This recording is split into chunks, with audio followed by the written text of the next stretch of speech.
నమస్తే, welcome to our channel. నేను సిరి.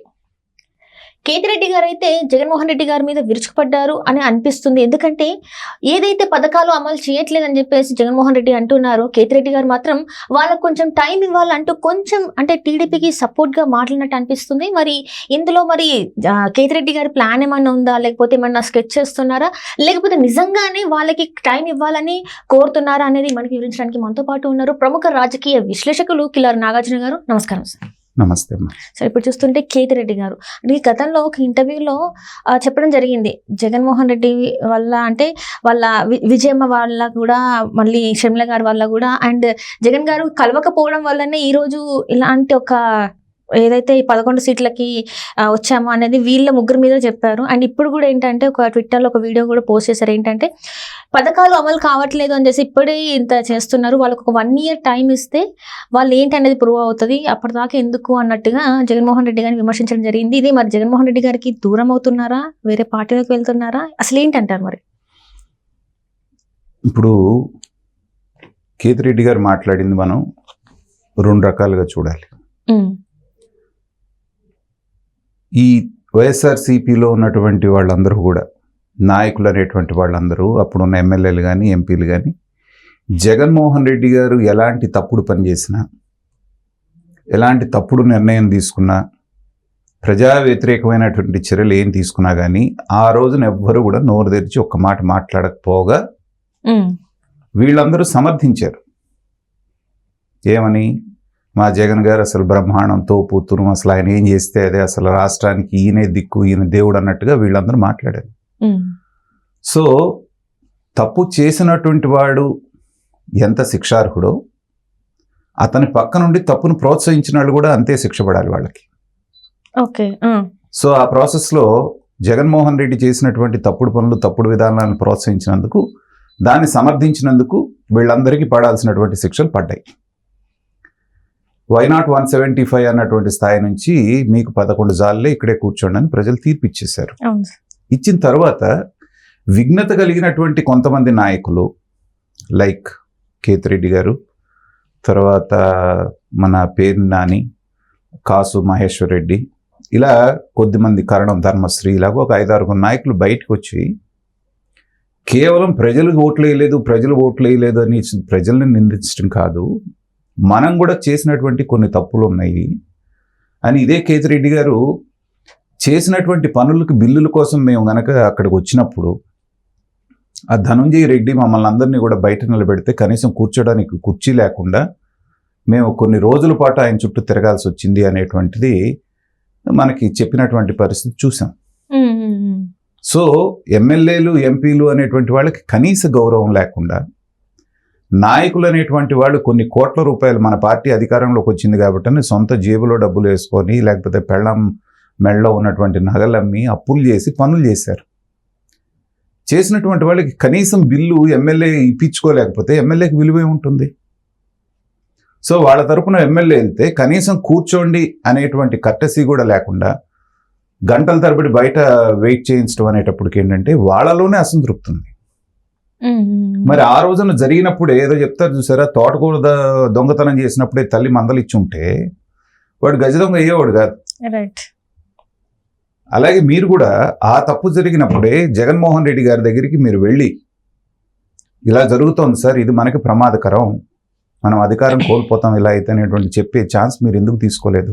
అంటే చాలా మంది చెప్పేది ఏంటంటే, ఇప్పుడు చెప్తున్నారు అంటే ఓడిపోయిన తర్వాత ఏంటంటే, గంటల తరబడి మేము ఆయన హాల్ ముందు నిల్చునే వాళ్ళం, కానీ ఎవరైతే కొంతమంది ఉంటారో వాళ్ళు చేసుకొని వెళ్ళిపోయేవాళ్ళు, వాళ్ళు అక్కడ వరకు వెళ్ళనిచ్చే వాళ్ళు కాదు, వాళ్ళనే పక్కకు పెడితే ఈ రోజు ఇట్లాంటిది ఉండేది కాదు అని చెప్పేసి కూడా మరి వార్తలు వస్తున్నాయి.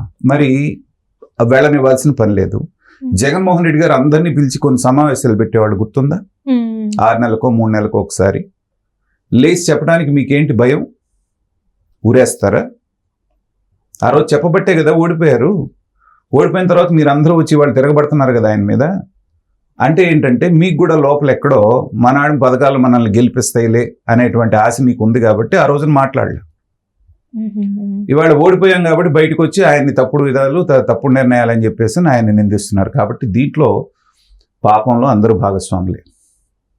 అయితే ఇవాటికైనా విఘ్నత ప్రదర్శించి బయటికి వచ్చి జరిగినటువంటి తప్పులు ఎక్కడ జరుగుతున్నాయి అనేటువంటిది మాట్లాడటం అనేటువంటిది ఆహ్వానించదగ్గ విషయం. ఎందుకంటే చేసిన తప్పును రియలైజ్ అయితే రెండోసారి ఆ తప్పు జరగకుండా చూసుకోవడానికి ఉండేటువంటి అవకాశం ఉంది. ఇదే కేతిరెడ్డి గారు చెప్పినటువంటి అద్భుతమైనటువంటి మాట చెప్పారు. ఏంటి, పథకాలు ఇవ్వలేదని వాళ్ళ మీద వెంటబడటం ఎందుకు, మనమేమో అప్పులు చేసి వెళ్ళిపోయాము, కనీసం వాళ్ళకి కాలు చెయ్యి కూడ తీసుకొని ఏదో అక్కడి నుంచో అప్పో సొప్పో తెచ్చుకునేటువంటి టైం అన్నా ఇవ్వాలి కదా, 6 నెలల పాటు టైం ఇవ్వాలి అనేటువంటి మాట విఘ్నత కలిగినటువంటి ఏ రాజకీయ నాయకుడన్నా చెప్పేటువంటి మాట అది. గతం నుంచి వచ్చేటువంటి సాంప్రదాయాలు ఏంటంటే మనకి కొత్తగా ఎన్నికైనటువంటి ప్రభుత్వానికి 6 నెలల పాటు టైం ఇవ్వటం, వాళ్ళు తప్పులు చేసినా ఒప్పులు చేసినా విమర్శించకుండా ఉండటం అనేటువంటిది ప్రతిపక్షంలో ఉన్నటువంటి వాళ్ళు చేయవలసినటువంటి సాంప్రదాయం. ఇంకా 4.5 సంవత్సరాలు ఉంటారుగా, వాళ్ళు ఎక్కడ పారిపోరు కదా. సో ఈ 6 నెలల్లో చేసిన తప్పులను కూడా మీరు 7వ నెల నుంచి విమర్శించండి, అప్పటికి కూడా ఏం చేయకపోతే.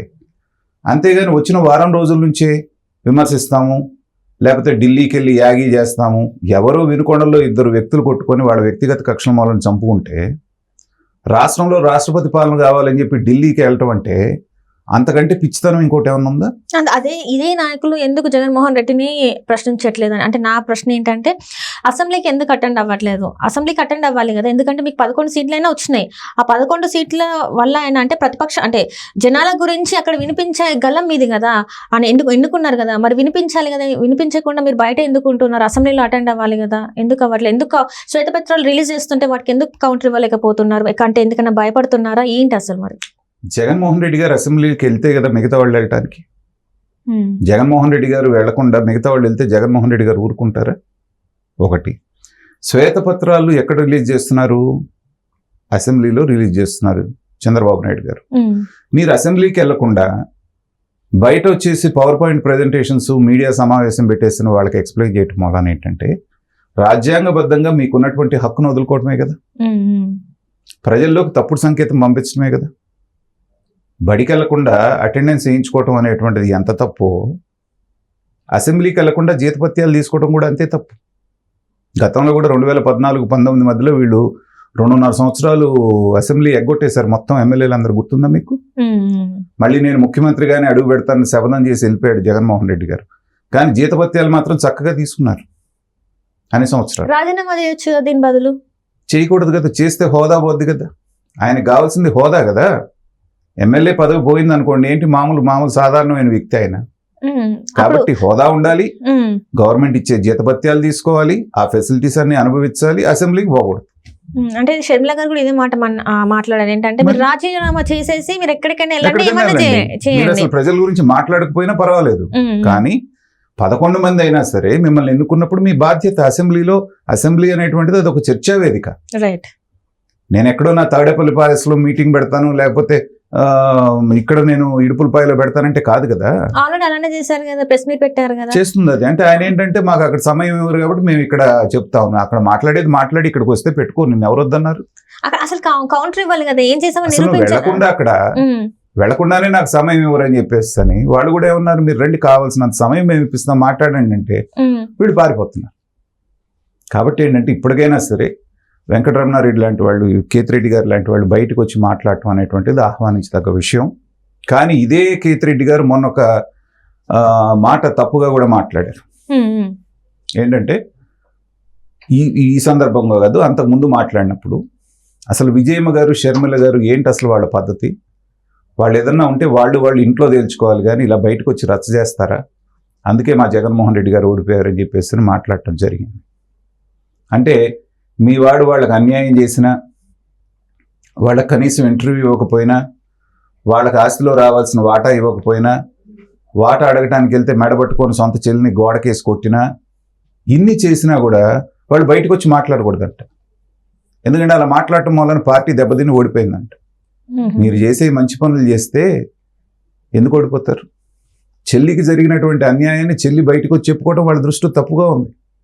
2 బిడ్డలు కొట్టుకుంటూ ఉంటే ఎటుండాలో తెలియక ఆవిడ పాపం అమెరికా వెళ్ళిపోవాల్సిన పరిస్థితి వచ్చింది, అది తప్పంట ఆయన దృష్టిలో.